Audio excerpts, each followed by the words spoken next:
Jason Ryan here for Americaspace.org and a few other great folks, and I'm very blessed to be joined by one Robert C. Springer from SDS-29, SDS-38, Nicole Stott from SDS-133, and Sam Durant from SDS-67, but I'm sure he's got a few other missions in 35 as well. Can I claim another one? She has two, too. You have two, too? Well, I'm looking at the patches because I got to be honest, I can't remember them all, the numbers off my head. It reminds me of that Rocket Man movie where, well, who's counting? Well, apparently you are, my friend. Yeah. No, SDS-128 up to station for Expedition 20 and 21, and then down on 129. How long did you spend on station? 91 days. Was it great? It was awesome. Was awesome? It was awesome. Well, let's look around a little bit. I'm seeing some awesome right now, and you guys, I mean, I can't imagine you actually had time to stay out this place. I was hoping maybe you could go around one at a time and share your favorite experiences at the Astronaut Beach House. Yeah, well, you know, early on in the program, a couple of different things that happened. One is that when you were down here just in training, or if you were coming down and doing some of the Cape Crusader stuff, the times were different. Things were, I think, a little bit more flexible, and it was no big deal to go to our Queen Bee, Nancy Gunther, and get the key and come out here. And it was truly a beach house, not very fancy, not very formal. I mean, in fact, it was kind of almost in the mode of a sort of a bachelor pad that had been neglected. You know, there just wasn't a whole lot going on, but it was a comfortable place. Nobody else came here, and as a crew member, you could come out and really just put your feet up. I mean, it's fantastic view out here, and just relax and have a couple of adult beverages and just have some real downtime from the standpoint of not being worried about people barging in on you and things like that. So it was a good place to come just on a day-to-day occasion. Then later on, when you got assigned to a crew, you're down here in crew quarters, it was also, again, more than anything else, kind of a refuge. You could come down here individually, or it wasn't unusual to have spouses here and have some private time where you could, share thoughts and to get ready for the launch. Sam, what about you? What are your greatest recollections of this place?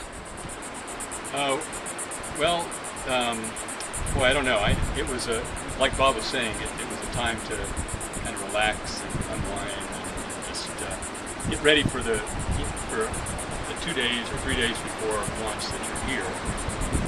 And you can also have your spouse out, and so you get some time to spend with your spouse and say goodbye the day before launch.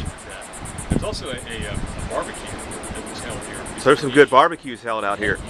And it was sort of the mission management team and your spouse, and you can invite 4 of your closest relatives. And just a real nice time to spend with them. And during the day, you could come out here and run along the beach or go out in the water. It was just real nice. I can't imagine it not being nice. I mean, you guys stayed here kind of when it was still in that bachelor pad era.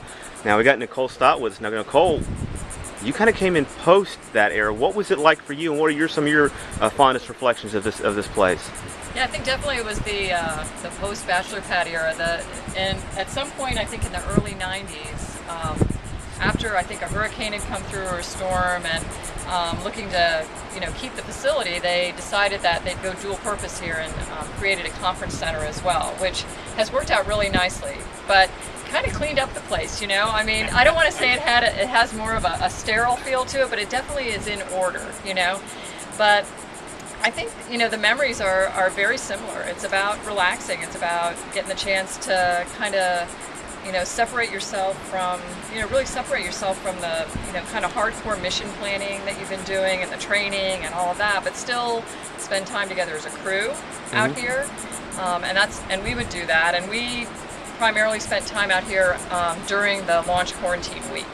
And, so as a crew, you could come out, you could, come out here and run, you could come out and have lunch or just hang out, and they've also continued that barbecue through current times, which is great because, again, that's kind of lets your family get to see a little bit of some of these historical places, that, all of us respect it that way, too. I think there's so much history here that, every time you come here, you're here for some event that you're participating in, but there's a lot that's gone on before you as well, which is just a really neat side of it.